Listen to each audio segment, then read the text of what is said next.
Good morning students, how are you? Hope so आप safe होंगे, पढ़ाई कर रहे होंगे। हमने अपने लास्ट क्लास में अपने तीनों लेसन किए, वर्कशीट्स भी करी और एंट्री भी।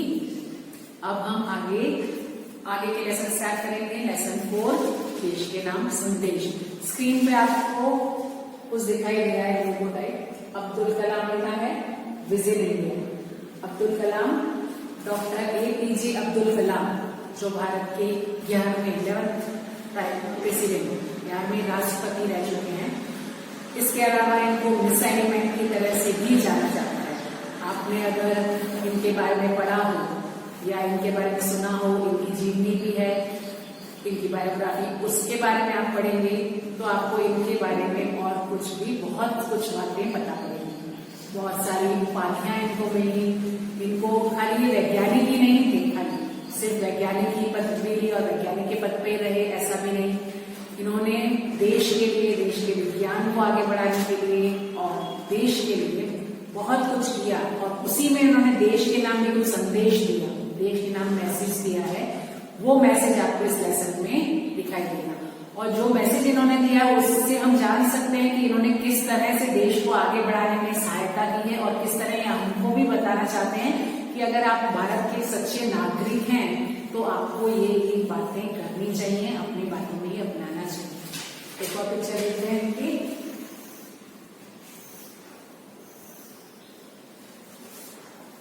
डॉक्टर APJ अब्दुल कलाम हमारे जो राष्ट्रपति रह चुके हैं, पूर्व राष्ट्रपति। तो इन्होंने इस समय जब अपने कार्यपद पे थे, 5 साल इन्होंने जो कार्यपद संभाला, सिर्फ उसी समय इन्होंने देश की बारे में सोचा या देश के लिए कुछ करा, ऐसा नहीं है। उससे पहले भी और उसके बाद भी इन्होंने देश के लिए बहुत कुछ किया। इन्हें भारत रत्न, पद्म भूषण, पद्म विभूषण, ऐसे कई पुरस्कारों से, कई अवार्ड से नवाजा गया। तो डॉक्टर APJ अब्दुल कलाम ने अपने देश के नाम संदेश जब दिया तो उन्होंने इसमें क्या कहा है वो हम इस लेसन में देखते हैं। तो चलिए शुरू करते हैं लेसन। देखिएगा यहाँ पर आपके पास टेक्स्ट बुक भी होगी, तो आप टेक्स्ट बुक में से लिए लेसन।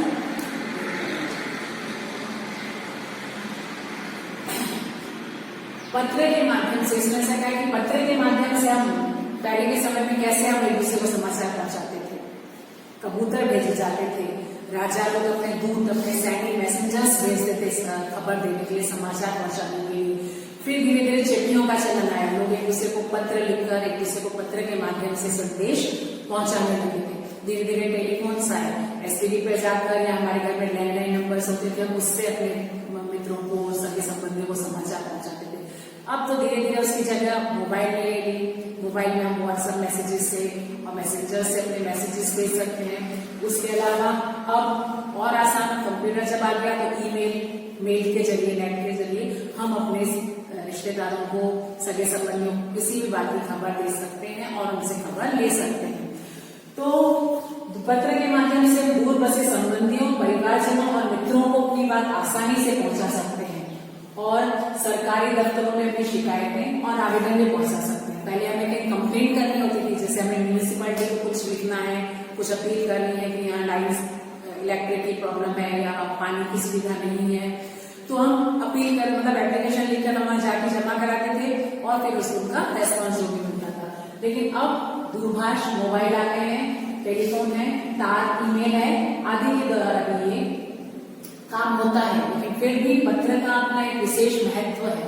आपने 6th स्टैंडर्ड में भी एक लेसन जो था उसमें पत्र, चिट्ठी, देश के नाम संदेश नहीं है, हालांकि वो देश के लिए भी लिखी गई थी, लेकिन पत्र द्वारा उसमें पुस्तकों का महत्व आपको समझाया गया था। अगर आपको याद हो 6th स्टैंडर्ड का, तो इधर भी इस लेसन में भी एक मित्र ने अपने दूसरे मित्र को पत्र लिखा है, लेकिन पत्र के द्वारा उन्होंने क्या बताया है वो इस लेसन में बताया है।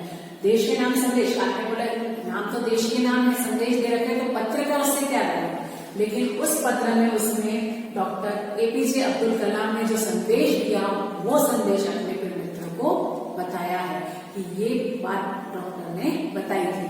तो हमारे पूर्व राष्ट्रपति, जो मैं आपको पहले कह चुकी, हमारे 11वें राष्ट्रपति, और उनको किस नाम से जाना गया, मिसाइलमैन के नाम से भी जाना गया, डॉक्टर अबुल पकीर जैनुलाब्दीन अब्दुल कलाम, जो इनका पूरा नाम है। APJ अब्दुल कलाम हम लोग बोलते हैं, इसलिए सब फुल फॉर्म में रखा है अब्दुल फकीर जैनुलाब्दीन अब्दुल कलाम ने नई दिल्ली से 19 मई 2005 के दिन क्या आपके पास देश के लिए 10 मिनट हैं नाम से देश के नागरिकों को ईमेल किया था। इसमें देशवासियों के मन में देशाभिमान की भावना उत्पन्न हो ऐसी सीख दी है। तो डॉक्टर अब्दुल कलाम ने सिर्फ अपने ईमेल के द्वारा एक क्वेश्चन पूछा था देशवासियों से कि क्या आपके पास देश के लिए 10 मिनट हैं? अगर आपके पास 10 मिनट हैं देश के लिए, अपने देश के बारे में सोचने के लिए और उसके बारे में कुछ करने के लिए, तो आप ये ईमेल जरूर करिएगा। और ईमेल जब किया तो देशवासी जो पढ़कर भी, अगर आज हम कोई लेसन पढ़ेंगे तो हमारे लिए देश के अभिमान की, देश के लिए कुछ करने की भावना उत्पन्न होगी। हमने पढ़कर ऐसा लगेगा कि आज तक हम जो कर रहे थे वो कितना गलत है, या हमें ऐसा नहीं करना चाहिए और ऐसा करना चाहिए। वो बात हमें इस लेटर से हमको तुरंत पता पड़ेगी अगर हम इसको अच्छे से पढ़ेंगे। तो ये लेटर शुरू होता है, लेटर के फॉर्म में ये प्रिय मित्र हर्ष, मतलब हर्ष को, लास्ट में जिसका नाम है किरण का, उसने ये लेटर हर्ष को लिखा है। एड्रेस दे रखा है लेफ्ट साइड पे, जैसे आप एड्रेस में लिखते हैं हमारे, हम जो कंपोजिशन में करते हैं, मातृछाया, ऊंची शेरी, गांव मेसपुरा, तहसील भाभर, जिला बनासकांठा और दिनांक 24 दिसंबर 2011 का ये लेटर लिखा है। तो ये पूरा एड्रेस आपको देख लेना है। और ये कई बार क्वेश्चन में भी पूछा जाता है कि वो जो पत्र लिखा गया उसका पता लिखिए, उसका एड्रेस लिखिए, या उसमें कौन से एड्रेस पर उसको पता लिखा है, कौन सी तारीख को लिखा है, कौन से जगह पर भेजा है। प्रिय मित्र हर्ष, और ये उसका नाम लिखा है जिसमें ये पत्र लिखा है। उससे क्या बोल रहा है स्टार्टिंग में, नमस्ते, मैं यहाँ सकुशल हूँ, आशा है वहां सभी सकुशल होंगे। कि मैं यहाँ अच्छे से हूँ, जैसे हम लेटर की शुरुआत करते हैं इंग्लिश में भी हम लिखते हैं आई एम फाइन हियर, तो ऐसे हिंदी में मैं यहाँ अच्छा हूँ और आशा करता हूँ कि आप भी वहां कुशल होंगे, अच्छे होंगे। तुम्हारा खत मिला, पत्र मिला मीन्स पढ़कर खुशी हुई। मैंने डॉक्टर अब्दुल कलाम का देशवासियों के नाम भेजा गया एक ईमेल पढ़ा, वही तुम्हारे लिए प्रेषित कर रहा हूँ। तो इसको क्या बोलता है किरण हर्ष को कि भाई मैंने एक लेटर लिखना है, तुम्हारा लेटर मिला, तो मैंने डॉक्टर अब्दुल कलाम का, जो हमारे राष्ट्रपति हैं, उनका देशवासियों को एक ईमेल भेजा गया था। तो उन्होंने जो ईमेल भेजा था उसका ही कुछ अंश, उसका ही पार्ट मैं यहाँ पर तुम्हारे लिए भेज रहा हूँ। क्या भेज रहा हूँ, उसमें पत्र में क्या है वो हमें यहाँ पढ़ेंगे। डॉक्टर कलाम अपने संदेश की शुरुआत में ही पूछते हैं, क्या आपके पास अपने देश के लिए 10 मिनट का समय है? यदि हाँ तो इसे पढ़िए, वरना मर्जी आपकी। इसके बाद वह देश के लोगों की सोच बताते हुए कहते हैं। स्टार्टिंग में डॉक्टर अब्दुल कलाम ने एक प्रश्न पूछा मेल में कि क्या आपके पास अपने देश के लिए, अपने बारे में तो हम सब पूरी दुनिया सोचती है, दिन रात सोचते हैं, लेकिन अपने देश के लिए आपके पास सोचने के लिए 10 मिनट का समय है? अगर है तो ही आप ये मेल पढ़िएगा, इसे पढ़िए, वरना मर्जी आपकी है। और इसके बाद वो अपने देशवासियों से पूछना शुरू करते हैं। क्या पूछते हैं, क्या कहते हैं कि हमारे देशवासियों की सोच बताते हुए कहते हैं। इसमें से बहुत सारी सोचें हमसे भी, मैं ये नहीं कहूंगी कि ये सोच सिर्फ आपकी सोच है, आपके घर वालों की, हम भी इसमें, हर आम आदमी जो भारत की जनता है उसमें शामिल होती ही है। तो वो क्या पूछते हैं, क्या कहना चाहते हैं? आप कहते हैं, मीन्स हम, मैं कह रही हूँ या आप कह रहे हैं, उनमें से जनता को कहते हैं। आप कहते हैं हमारी सरकार निकम्मी है, हम कहते हैं ना कि नहीं ये सही नहीं हुआ, सरकार का काम है, सड़कें सही नहीं बनी हुई, सरकार पैसे लेती है लेकिन सड़क नहीं बनाती, यहाँ गड्ढे खुदे हुए, रोड ठीक नहीं है, कंस्ट्रक्शन चल रहा है, आधे में छोड़ दिया, सरकार कुछ काम नहीं करती, लाइट के खंभे बेकार हो गए हैं, पानी की सुविधा उपलब्ध नहीं है, टेलीफोन काम नहीं करते हैं। तो हम कहते हैं सरकार निकम्मी है, सरकार कोई काम की नहीं है। हम कहते हैं हमारे कानून पुराने पड़ गए हैं। हम ये कहते हैं ना कि भाई लोग सोचते हैं, लोगों की आज आम सोच हो गई है कि भाई कोई भी केस होगा उसको कोर्ट में ले जाने का कोई मतलब नहीं, क्योंकि कानून व्यवस्था बहुत पुरानी है, उस कानून के पास समय ही नहीं। इतने केस, लाखों केस सालों से पेंडिंग पड़े हैं, उनका डिसीजन नहीं आता, तो हम नई शिकायत क्या दर्ज कराने जाए? लोगों को कानून पे से विश्वास हो गया, तो हम ये कहते हैं कि हमारी कानून पुराने पड़ गए हैं, उसका कोई फायदा नहीं। हम कहते हैं नगर पालिका कचरा नहीं उठाती, कचरे की गाड़ी आपके घर के बाहर खड़ी होती है वो जाके, लेकिन हमारे पास उसके लिए समय नहीं होता। सोचते हैं वो तो हमारे अभी इस टाइम आई है, इस टाइम तो हमारे सोने का टाइम होता है, इस टाइम आती है हमारे घर, उस टाइम तो हमारे घर का कचरा भी इकट्ठा नहीं हुआ होता। तो हम ये कहते हैं, बाद में दोष किसको देते हैं? नगर पालिका, क्योंकि नगर पालिका कचरा नहीं उठाती है, ऐसा सब काम नहीं करती। हम कहते हैं फोन काम नहीं करता, हम कहते हैं रेलवे मजाक बन गई है, एयरलाइंस दुनिया में हमारी ही सबसे खराब है, चिट्ठी अपनी मंजिल तक नहीं पहुंचती। हम ये किसके लिए कह रहे हैं? अब्दुल कलाम ये बात हमारे लिए कह रहे हैं, मुझे, आपको, हमारे आसपास रहने वाले हर व्यक्ति के लिए कह रहे हैं कि हम ये सब कहते हैं कि फोन काम नहीं करता, अगर डेड हो जाता है कंप्लेन करो तो कोई ठीक करने नहीं आता। रेलवे स्टेशन की हालत ऐसी है, ट्रेन की हालत ऐसी है, कोई सफाई नहीं है, कोई सुविधा उपलब्ध नहीं है। हम कहते हैं एयरलाइंस, बाहर जाकर हमको बहुत अच्छा लगता है, वाह कितना अच्छा है, लेकिन अपने देश के एयरपोर्ट्स को देखकर या अपने देश की फ्लाइट्स को देखकर कि हमारी एयरलाइंस दुनिया में सबसे बेकार अगर एयरलाइंस है तो वो इंडिया की एयरलाइंस है।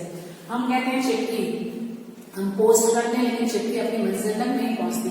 अब हालांकि चिट्ठी पहुंचने का चलन कम हो गया है, लेकिन फिर भी आप देखा जाए तो साल में विशेष के लिए राखी भेजते हैं, जैसे हम तो सोचते हैं कि क्यों, आजकल तो कोरियर और ऑनलाइन सब हो जाता है तो क्यों भेजें, क्योंकि कोई चिट्ठी अपनी मंजिल तक पहुंचती नहीं। ना पोस्टमैन को किसी को हमने काम करते हुए देखा है, ना हमने पोस्ट ऑफिस में काम होते हुए देखा है। तो हम ये सब कंप्लेन करते रहते हैं कि ऐसा है, सरकार ऐसी है, कानून ऐसा है, पुलिस ऐसी है, नगर पालिका ऐसी है, फोन काम नहीं करता, रेलवे ऐसी है, एयरलाइंस ऐसी है। तो हम ये सबके ऊपर दोष लगाते जाते हैं, लगाते जाते हैं। हम कहते ही रहते हैं और कहते ही रहते हैं। आपने इस बारे में क्या किया? अगर आपने ये सब कहा, ऐसा है, ऐसा है, ऐसा है, सब कहा, लेकिन एक बार सोचना कि आपने उसके लिए क्या किया।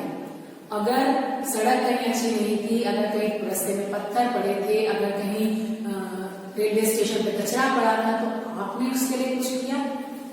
फिर राष्ट्रपति ने कहा, डॉक्टर अब्दुल कलाम ने क्या कहा, मान लीजिए एक व्यक्ति सिंगापुर जा रहा है और उसे अपना नाम दीजिए और उसे अपनी शक्ल भी दे दीजिए। एक बार सोचिए, वो जो मैंने आपको सोचने के लिए कहा वो तो है ही हमारा सोच। मैंने क्या किया? रास्ते में पड़ा कचरा मैंने उठाया था? नहीं, मैंने तो खुद गाड़ी में बैठ के वो कचरा, पानी की बोतल या रैपर था, वो चलते हुए फेंक दिया। कौन देखे, कौन डस्टबिन ढूंढने जाएगा, है ना? ऐसा तो एक वो ख्याल तो हमारे दिमाग में उन्होंने डाल ही दिया। दूसरी बात उन्होंने अब कही कि एक व्यक्ति सिंगापुर जा रहा है। सोचिए आप सिंगापुर जा रहे हैं और उसे अपनी शक्ल भी दे दीजिए, अपना नाम भी दे दीजिए कि मैं अपना नाम लेके मैं सिंगापुर जा रहा हूं, और अपनी शक्ल भी दे दीजिए। अब सिंगापुर में क्या, आप दुनिया का सर्वश्रेष्ठ हवाई अड्डा जहां सिंगापुर है, सर्वश्रेष्ठ हवाई अड्डे पर उतरते हैं। सिंगापुर में आप अपनी सिगरेट का टुकड़ा सड़कों पर नहीं फेंकते और स्टोर में खाते भी नहीं है। ये बात खास करके हमको ध्यान में, इंडियंस को स्पेशली कही गई है कि हम दुनिया का सर्वश्रेष्ठ, सबसे जो बेस्ट हवाई अड्डा है वो है सिंगापुर का। तो हम सिंगापुर में जाते हैं, लेकिन वहां पर बीड़ी या सिगरेट जो पी रहे हैं उसका टुकड़ा उठा के सड़क पे नहीं फेंकते। इंडिया में ऐसा करते हैं, स्टोर में खाते भी नहीं है। हम वहां घूमते हैं, मॉल्स में, शॉप्स में, कहीं भी, वहां कुछ खाते नहीं है, कुछ चॉकलेट भी यहाँ तक पी लिया, वेफर भी लिया, वो खाएंगे नहीं हम। इंडिया में ऐसा करते हैं? नहीं करते। इंडिया में आपने देखा, बच्चे लोग हैं, अगर परेशान कर रहे हैं तो पेरेंट्स उनको चॉकलेट है वो देखे, रैपर कहीं ढूंढने मिला तो ठीक, कई बार देखते हैं डस्टबिन, तो ये अच्छे भी हैं, डस्टबिन ढूंढ के या कई बार अपने सामान रख लेते हैं, बाहर जाके फेंकेंगे। बट सिंगापुर में आप ऐसा नहीं करते कि आप सिगरेट फेंक दिया करते। इंडिया में आप ऐसा करते हैं। आपको उनके भूमिगत संपर्कों पर रश महसूस होता है।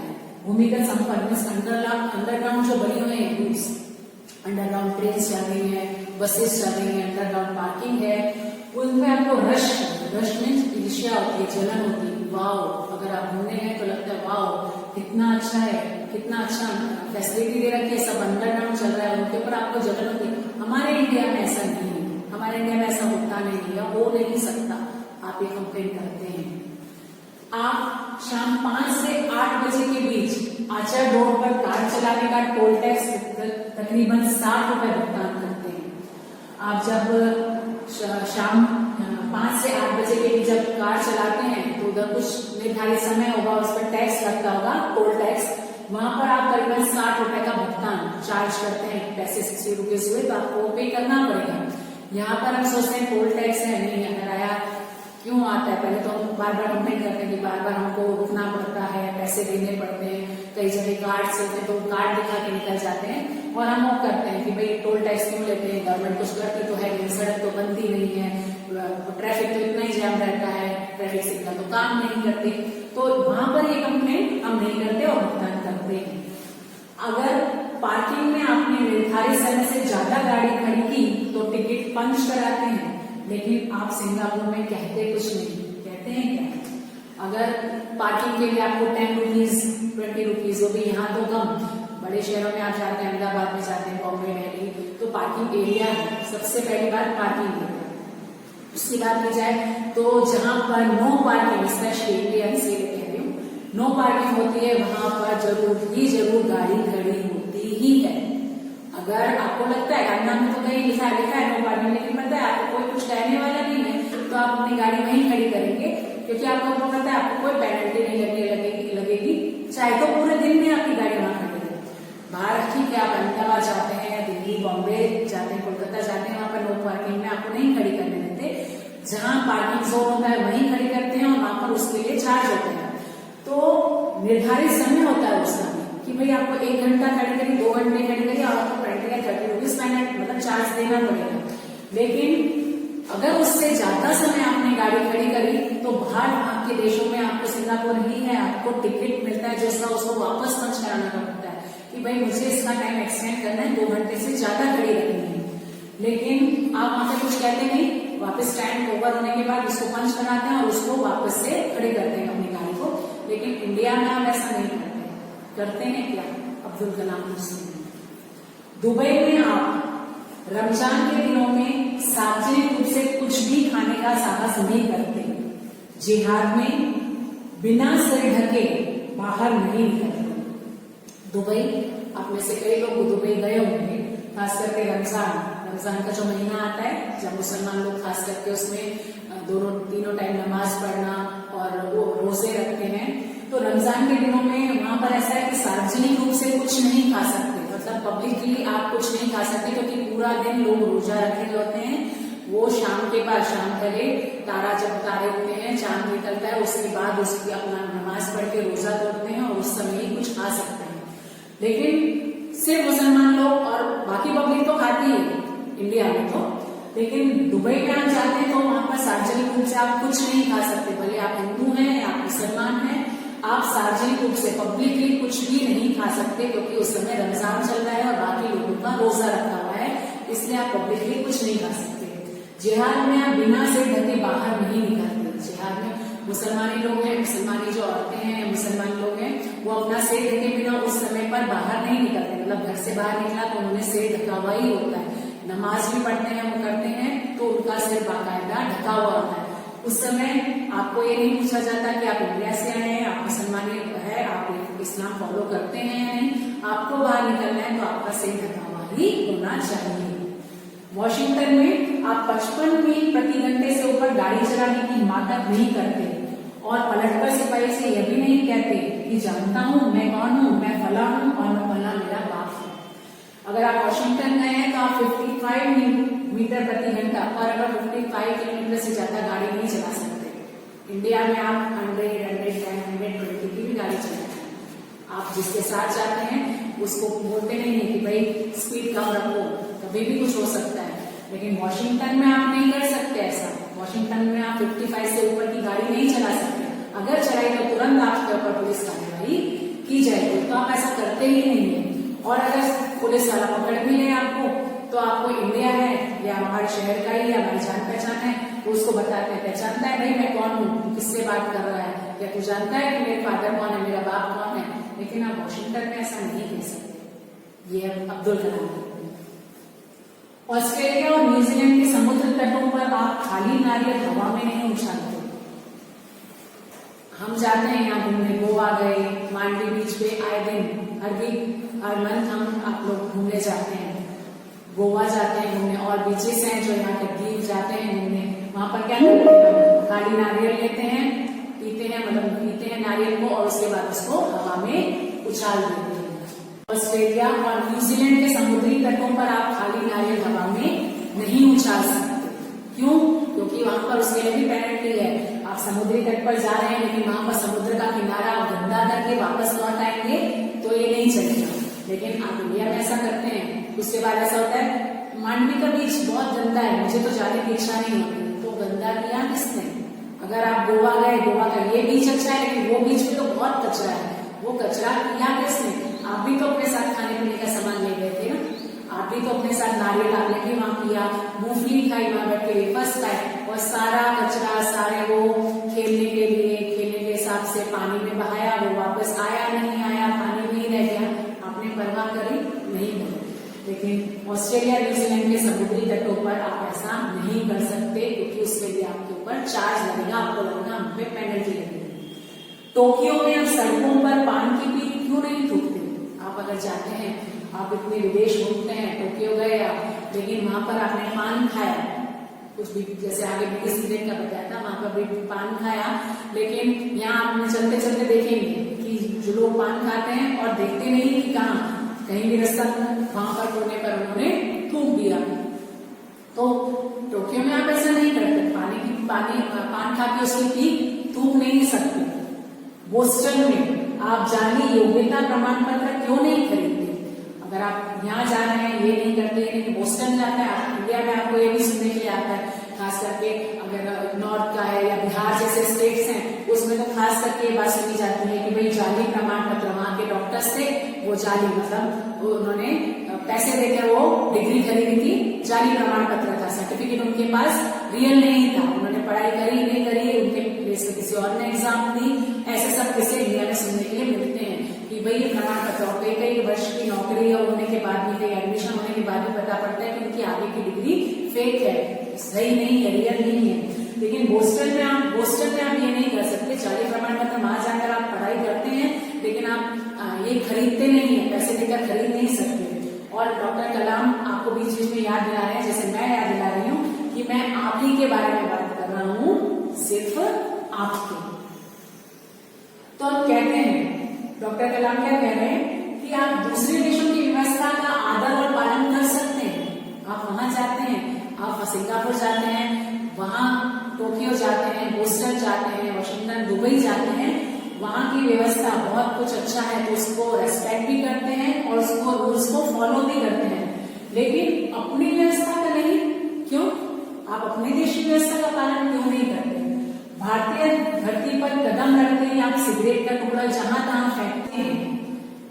वही बात है, अगर हमने वहां गए तो उनके रूल्स को फॉलो किया, उनकी सब बातें मानी, जहां लिखा है वहीं पार्किंग करी, जहां लिखा है वहीं कचरा फेंका, जहां जितनी पेनल्टी है चार्ज लगना था वहां पेनल्टी चार्ज भरा, पुलिस वाले को जवाब नहीं दिया, स्पीड में गाड़ी नहीं चलाई, तो वहां करते हैं ऐसा, तो इंडिया में क्यों नहीं? आप भारतीय धरती पर जैसे ही कदम रखते हैं, स्टेशन पर आते हैं या एयरपोर्ट पहुंचते हैं, बाहर निकलते हैं, तो आप सिगरेट का टुकड़ा जहां तहां फेंक देते हैं, डस्टबिन ढूंढते हैं, एक दो बार नजर मारते हैं, मिला तो ठीक, अदरवाइज चाय दिया। कागज के पूछे, कोई भी पेपर है, रफ पेपर है, कुछ भी पॉलिथीन है, पेपर है, वेफर्स का पैकेट है, कुछ भी लेते हैं, डस्टबिन मिला तो ठीक, अदरवाइज ऐसे करके हवा में उछाल दिया। अगर आप पराये देश में, पराये मीन्स दूसरे देश में प्रशंसनीय नागरिक हो सकते हैं तो यहाँ भारत में आप ऐसा क्यों नहीं बन सकते? अगर आप दूसरे देश में, अगर आप बाहर गए थे, आप दुबई गए थे, आप वाशिंगटन गए थे, तो वहां एक आप प्रशंसनीय, तारीफ के काबिल नागरिक हो सकते हैं, सिटीजन, जिम्मेदार नागरिक हो सकते हैं, तो आप भारत में ऐसा क्यों नहीं कर सकते? आप भारत में ऐसा क्यों नहीं बन सकते?